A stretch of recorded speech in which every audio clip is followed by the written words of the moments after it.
afternoon and welcome to TVM-News. Today is Friday, October 27th. I'm Hannah Weaver. And I'm Brooke Williams. This week we'll bring you the latest on the student who was arrested for having a gun on campus a couple weeks ago. We also have the latest on the situation happening in Niger, where 4 U.S. soldiers were killed, and we have a full analysis of the World Series. The preliminary hearing for the armed student on Marywood's campus is being postponed again. Police officers arrested Alex Borowski for possessing a firearm on campus. He faces charges of simple assault, reckless endangerment, making terroristic threats, and possessing unlawful body armor. His original preliminary hearing was set for October 13th, but postponed to October 25th at the request of his attorney. Borowski's attorney requested another postponement, and the hearing is now set for December 18th. Borowski posted a bail of $50,000 and was released from the Lackawanna County Prison last week. Marywood President Sister Mary Persico continues to reassure students about their safety after the armed student incident on campus. Persico told students at a recent Student Government Association meeting how the situation unfolded, saying she was in her office when she was alerted to an armed student in the science building. Persico said by the time she reached the scene, the student was apprehended. She promised that in the future, an E2 campus alert will be sent immediately for such emergencies. Frank Scotti, who was a friend of the armed student, also attended the meeting. He told students at the meeting that Alex Borowski did not intend to harm anyone, saying that the student who reported him may have been acting, quote, hypersensitive. The Student Government Association hosted a town hall to address student concerns about the proposed core curriculum changes. TVM's Jess Bonacci has the story. The university is looking to students for input on changes to the core curriculum. The Marywood Student Government Association hosted a town hall in which students had the opportunity to weigh in on the potential changes. The proposed curriculum changes involve a series of educational threads centered around a common theme. Provost Dr. Susan Terrell and co-chair of the Undergraduate Core Curriculum Committee, Dr. Helen Biddle, attended the town hall. Terrell shared her thoughts on the town hall. I thought it was wonderful. I had hoped that students would find this as exciting as I do. From everything I know about higher ed in the 21st century, this is the direction we need to go. Biddle said the proposed curriculum may change with more input. I hope we communicated clearly what's happening at this stage of the process, and also that it can change depending on the feedback that we get. According to Biddle, the core curriculum will not change immediately. Students entering in fall 2019 would be the first to enter under the new model. It could potentially be the class entering in 2020, but the earliest class that this would affect would be the people entering in fall 2019. Transfer impact would probably be 2 to 3 years later. The university may begin testing the proposed curriculum on a smaller level next fall. For TVM News, I'm Jess Bonacci. Marywood faculty and staff are showing support for people affected by the Trump administration's decision to repeal DACA. DACA is an Obama-era immigration policy that provides protections from deportation for people who came to the U.S. as minors. 134 faculty and staff signed a letter expressing solidarity, support, and appreciation for Dreamers on campus and in the local community. The letter says supporting DACA recipients is in line with Marywood's core values and urges elected representatives to work to protect them. The Woodward published the letter this week as an online letter to the editor. A link to a Spanish translation is also posted. The Student Activities Crew held its annual Marywood Madness event last week. TVM's Stephanie O'Malley has more. Last Thursday night, the Student Activities Crew held their annual Marywood Madness in the McGowan parking lot, with this year's festivities centered around a Halloween theme. Students were able to participate in carnival games and giveaways while enjoying the performances of Marywood's step, cheer, and dance teams. Throughout the night, the SAC leaders encouraged everyone to join the School Spirit Rally and support Marywood's sports teams. During this event, the nominees for Homecoming Court were also announced. To end the night, members of different sports teams challenged each other to a dance battle. For TVM News, I'm Stephanie O'Malley. The Commuter Committee is showing its appreciation for commuter students. This past week, the committee celebrated commuters by hosting a new event each day, both on and off campus. Commuter Committee members handed out free soup and bread bowls on Monday and hosted a make-your-own candle craft project on Tuesday afternoon. The committee also sponsored an event with free appetizers at Backyard Ale House. On Thursday, committee representatives handed out free car kits that included jumper cables, ice scrapers, and blankets to keep commuters safe when driving. Commuter Appreciation Week wraps up today with a ticket giveaway to a local Penguins hockey game. The Marywood Student Activities Crew is celebrating its being named finalist for the National Association for Campus Activities Excellence in Programming Award in the Northeast. SAC officers will represent the committee at the Northeast Conference in Connecticut on November 4th. The student organization hopes to bring the award back to Marywood. We have more after the break. Stay with us. Welcome back to TVM-News. The federal government is giving Pennsylvania an extension to comply with the new ID standards adopted by the Department of Homeland Security. Pennsylvania was one of 9 states at the time that did not meet the ID standards. Pennsylvania state licenses underwent a transformation last summer with a new design and enhanced security features, but still does not meet the updated standards. Current Pennsylvania driver's licenses can be used to enter federal buildings or board planes until October 18, 2018. In May of this year, Governor Wolf signed a law that will require Pennsylvania to have compliant IDs by March of 2019. Former Penn State assistant football coach Jerry Sandusky will not get a new trial. Sandusky is serving 30 to 60 years in prison after being found guilty of 45 counts related to child sex abuse in 2012. Under the Post-Conviction Relief Act, he requested an appeal, claiming he did not have an effective defense attorney or an impartial jury in the original trial. Sandusky chose not to have jurors from outside Centre County, so the judge hearing his appeal said that Sandusky does not deserve a new trial since he was involved in making trial decisions.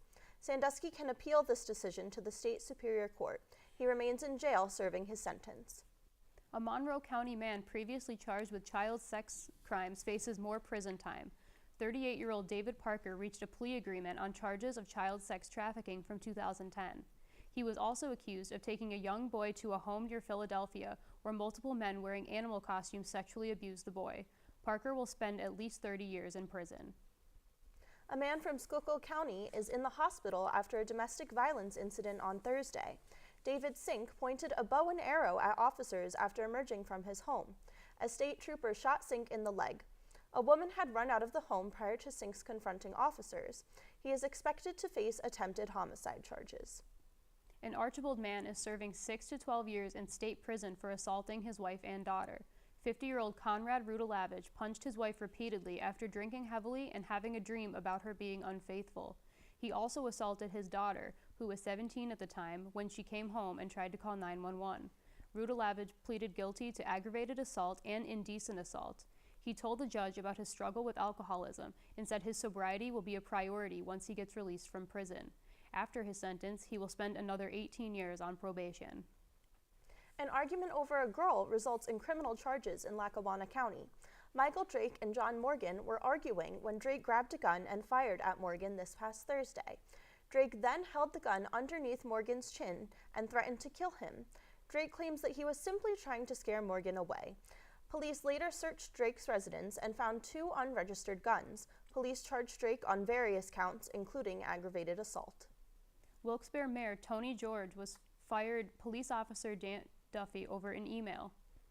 Duffy, who is vice president of the Wilkes-Barre Police Union, wrote about unfair and unprofessional actions of another commander and urged the city to take action on the problem. George said he considered the email both threatening and harassing. The police union says it will appeal Duffy's termination. Wilkes-Barre residents had an unexpected visitor this week. A 170-pound adult male bear ran through the city streets near the Susquehanna River. The State Game Commission tranquilized the bear in a resident's backyard and took him to state game lands near Ricketts Glen. We'll be right back with an update on the situation happening in Niger, where 4 U.S. soldiers were killed. But first, here's your 7-day forecast.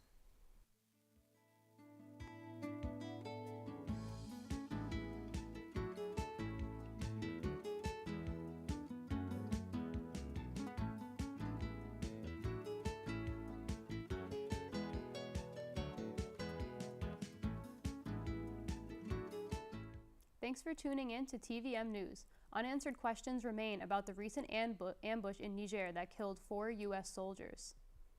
Joint Chiefs Chairman General Joseph Dunford confirmed that a group of U.S. soldiers were on their way back to their operating base when 50 ISIS fighters attacked.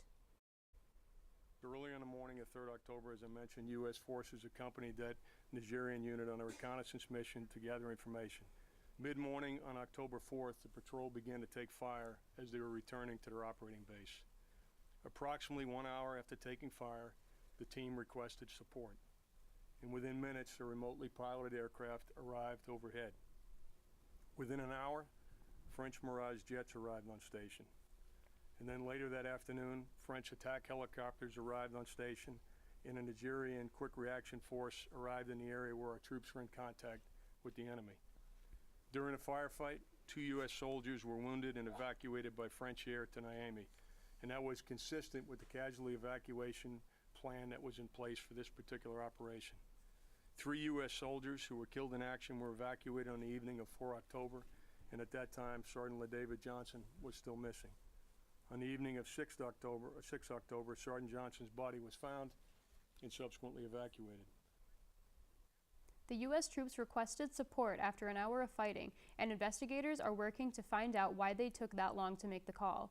Dunford said he does not believe the soldiers were acting outside of their orders, but the military will continue to investigate.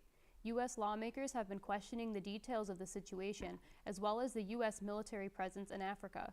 Chairman of the Senate Armed Services Committee, John McCain, criticized the Pentagon and the Trump administration's lack of transparency about the ambush and said everyone deserves information. In related news, President Trump is also facing criticism over his condolence call to Maisha Johnson, the widow of one of the soldiers who died in the Niger ambush. Maisha's husband, Sergeant LaDavid Johnson, got separated from his team and his body was found 48 hours later, about a mile away from the scene of the ambush. Johnson said Trump told her that her husband, quote, knew what he signed up for. Trump disputed her claims and tweeted, "I had a very respectful conversation with the widow of Sergeant LaDavid Johnson and spoke his name from the beginning without hesitation." Johnson has also been pushing for answers about why it took so long to find her husband and why she could not see his body. North Korea is once again threatening the United States with nuclear weapons. North Korean state-run media says that the strike will be unimaginable and unexpected. Kim Jong-un's regime has not launched a missile in more than 1 month, but the war of words on both sides continues. With the threat level rising, President Trump and Kim Jong-un have traded insults and name-calling. Secretary of the State Rex Tillerson insists that diplomatic efforts will continue. More than 40 women are accusing film producer Harvey Weinstein of sexual harassment and assault. A New York Times investigation found 8 women Weinstein alleged to have sexually assaulted, and more have been coming forward with accusations since then. Many of the victims are actresses. The accusations date from 1980 to 2015 and include 8 settlements. The Weinstein Company fired him amid the accusations. Comedians at the Mark Twain Prize ceremony commented on Weinstein's alleged sexual harassment. I think he's a disgusting person, and I really applaud the courage of any women or men who come forward to share their stories about that type of abuse. It's very, very hard to come forward, and I really do applaud them. It's a horrible, horrible, horrible situation. Horrible that all these people were put through this kind of monstrous behavior. Disgusting. A lot of people do bad things, and when you hurt people, you have to make up for that. And when we see people hurting other people, everyone needs to relearn basic lessons about life. Not every immigrant eligible to renew their DACA status met the deadline earlier this month for submitting the application. 22,000 of the 154,000 individuals under the Deferred Action for Childhood Arrivals program did not file the paperwork. That's about 1 in 7. DACA has protected around 800,000 young immigrants illegally brought to the U.S. President Trump announced in September that the program was ending, but gave only a 1-month notice for renewal applications. Critics claim the short notice led to the lower renewal numbers. A second federal judge is blocking President Trump's new travel ban. The ban, which the Trump administration announced last month, places restrictions on foreigners traveling to the U.S. from Iran, Libya, North Korea, Chad, Somalia, Syria, Yemen, and Venezuela. U.S. District Judge Theodore C. Chuang from Maryland said the ban still discriminates Muslim people, stops the issuance of travel visas indefinitely, and bans immigrants permanently instead of temporarily. Judge Derek Watson from Hawaii also blocked the ban last week. The Justice Department did not react to the Maryland case yet, but said they will appeal the Hawaii ruling. The number of Americans without health insurance is increasing under the Trump administration. According to a Gallup ShareCare survey, 3.5 million Americans lost coverage in the past 9 months. That makes the rate of those without coverage the highest since 2012. Hispanics and low-income workers are the most affected. The uninsured population is at 12.3%, an increase since Trump's inauguration. The survey points to several possible causes, including the Republicans' failed attempts to repeal and replace Obamacare and a lack of price competition. The suspect from last week's shootings in Maryland and Delaware is in custody. After a manhunt, authorities caught 37-year-old Raji Labib Prince in Newark, Delaware, near a high school. Prince allegedly killed 3 people and wounded 2 others at his job at Advanced Granite Solutions in Edgewood, Maryland, and later shot a 6th person at a car dealership in Wilmington, Delaware. The Wilmington police chief said Prince knew the victims and targeted them, and that Prince has a history of many arrests and felony convictions. Up next, we'll check in with our sports anchor, John Ferraro, for the latest happening in sports. Stay tuned. Welcome back to TVM News. Let's check in with TVM sports anchor, John Ferraro, for the latest happening in sports. John? Thanks, Hannah. The Pacers field hockey team is playoff bound after an exciting victory over Keystone College on Wednesday. Freshman defender Natalie Martine was the hero for Marywood, scoring the game-winning goal in the 31st minute. Martine won the ball out of a scrum and found the back of the cage for her 2nd goal of the year. Junior goalkeeper Carrie Montz recorded 5 saves in a shutout performance. Marywood finishes the 2017 season 5-11 overall with a 4-3 conference record. Marywood clinches the number 3 seed in the CSAC playoffs. The Pacers travel to 2nd-seeded Cabrini-University next Wednesday at 6 p.m. Marywood volleyball is also eyeing the CSAC playoffs. After splitting the final CSAC tri-match of the season, the Pacers clinched a home playoff match. Marywood handled Rosemont College in straight sets before challenging undefeated Cabrini-University. The Cavaliers swept the Pacers to improve to a stout 10-0 on the season. Marywood hosts the Notre Dame of Maryland Gators in the first round of CSAC playoffs on October 31st. Men's soccer team is looking ahead to the CSAC playoffs after falling short to Newman University. TVM's Ian Manglavidi has more. The Marywood men's soccer team looked to finish its season strong against Newman University on Tuesday. Newman put the Pacers in an early hole when Knights player Jack Norwood headed in a corner kick in just the 2nd minute of action. The Pacers had some opportunities throughout the game, but couldn't convert. Senior forward Dylan McMahon hit the crossbar in the 67th minute, while freshman forward Joseph Cobway's shot sailed just high of the crossbar with moments remaining in the game. The loss drops Marywood to 5-4 in the CSAC and pegs the Pacers as the 5th seed in the CSAC playoffs. The Pacers travel to Newman on Halloween night for a first-round matchup. For TVM News, I'm Ian Manglavidi. The 2017 World Series is in full swing between the Los Angeles Dodgers and Houston Astros. The Dodgers took Game 1 behind a historic performance from Clayton Kershaw. Kershaw struck out 11 over 7 innings of work, the 3rd most strikeouts all time for a Dodgers pitcher in a World Series game. Teammate Justin Turner hit the game-winning 2-run home run in the 6th inning to give the Dodgers a 1-0 series lead. The Astros offense exploded late in Game 2. Down 1 run in the 9th, Houston's Marwin Gonzalez went yard to tie the game. Back-to-back home runs by Jose Altuve and Carlos Correa put the Stros up 2 in the 10th. LA tied the game in the bottom half. Houston finally shut the door in the 11th inning as George Springer hit the game-winning 2-run home run. The series, tied 1-1, shifts to Houston tonight at 8 p.m. Former National Football League quarterback Colin Kaepernick is taking the league head-on. Kaepernick has filed a grievance against the NFL owners for collusion. According to ESPN, Kaepernick is not going through the Players Association and instead has hired an attorney, Mark Garagos. Garagos tweeted Kaepernick filed the grievance, quote, only after pursuing every possible avenue with all NFL teams and their executives. The NFL's special master Stephen Burbank will oversee Kaepernick's grievance. A CBS Sports report says both sides are beginning to exchange communications on how to move forward in what's referred to as the discovery stage, where Kaepernick and his team will be requested to provide evidence. That's it for sports for this week. Back to the desk. Thanks, John. In other news, a former Texas County employee is being accused of stealing $1.2 million worth of fajita meat over 9 years. The Cameron County Juvenile Justice Department filed Gilberto Escaramilla in August, and he was arrested for felony theft after a search uncovered packages of fajitas in his refrigerator.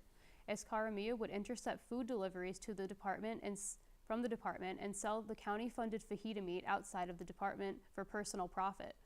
2 of his customers have been identified and are cooperating with the investigation. Really makes you wonder how he got away with that for 9 years straight. It's a lot of fajita meat. Yes. That's going to do it for this week's edition of TVM News. From all of us here at TV-Marywood, thanks for tuning in. Be sure to follow TV-Marywood's YouTube page and like the TVM Facebook page to stay up to date on the latest happenings and watch additional content. For TVM News, I'm Hannah Weaver. And I'm Brooke Williams. See you next week.